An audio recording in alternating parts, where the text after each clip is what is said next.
Hello dears, welcome to the class. നമ്മുടെ ആദ്യത്തെ worksheet heavy and light. Heavy ആയിട്ടുള്ളത് ഭാരമുള്ളതിന് round ഇടണം. നെക്സ്റ്റ് ഏതാണ് ഹെവിയർ, ഏതാണ് ലൈറ്റർ, ഇതിനാണ് നിങ്ങൾ ആൻസർ ചെയ്യേണ്ടത്.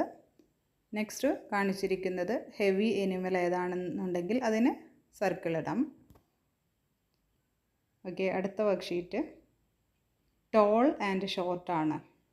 ടോൾ ആയിട്ടുള്ള പിക്ചർ ഏതാണ് എന്ന് നോക്കി ആദ്യത്തേതിൽ ടിക്കിടണം. രണ്ടാമത്തേത് ഷോർട്ട് ആയിട്ടുള്ളതാണ്. ഇതിലും ടോൾ ആയിട്ടുള്ളതിനാണ് ടിക്കിടേണ്ടത്. കണ്ടില്ലേ? Next big and small. ഇതിലേതാണ് ബിഗ്, അതിൻ്റെ പേരും നിങ്ങൾ പറയണം. ഓക്കെ, അടുത്തത് മോർ ഓർ ലെസ്, കൂടുതലും കുറവുമാണ്. Count the number of objects and circle the lowest group. കുറവ്, ലെസ് ആയിട്ടുള്ള ഗ്രൂപ്പിനാണ് റൗണ്ട് ഇടേണ്ടത്. അതെത്രയാണെന്ന് കൗണ്ട് ചെയ്യുകയും വേണം. Circle the group that has more leaves. ഇതിൽ കൂടുതൽ ഇലകളുള്ളതാണ് റൗണ്ട് ചെയ്യേണ്ടത്, മോർ ലീവ്സ്. നെക്സ്റ്റ് പറഞ്ഞിരിക്കുന്നത് മോർ, കൂടുതലുള്ളതിന് ടിക്കിടാനാണ്.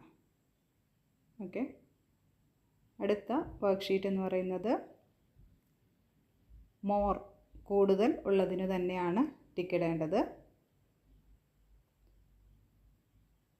നെക്സ്റ്റ് എംപ്റ്റി ആയിട്ടുള്ളതിനാണ് നിങ്ങൾ ടിക്കിടേണ്ടത്.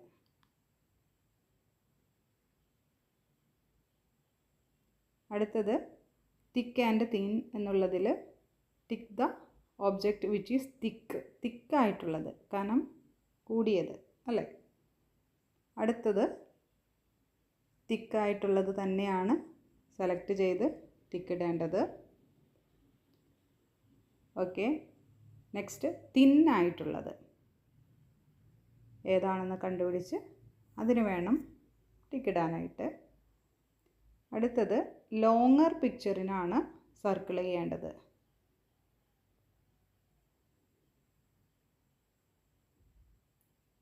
ഇതിലും പറഞ്ഞിരിക്കുന്നത് ലോങ് ആയിട്ടുള്ളതാണ് ആദ്യത്തേത് ചെയ്യേണ്ടത്. താഴെ കാണുന്ന രണ്ട് പിക്ചറും ഷോർട്ടായിട്ടുള്ളത്. ഇതിൽ ചോദിച്ചിട്ടുണ്ട് ആദ്യത്തേത് ജിറാഫിൻ്റെ പിക്ചറിലൊക്കെ ലോങ്ങറാണ്, അടുത്തത് ഷോർട്ടർ. ക്യാരറ്റൊക്കെ ഷോർട്ടറാണ് ചോദിച്ചിരിക്കുന്നത്.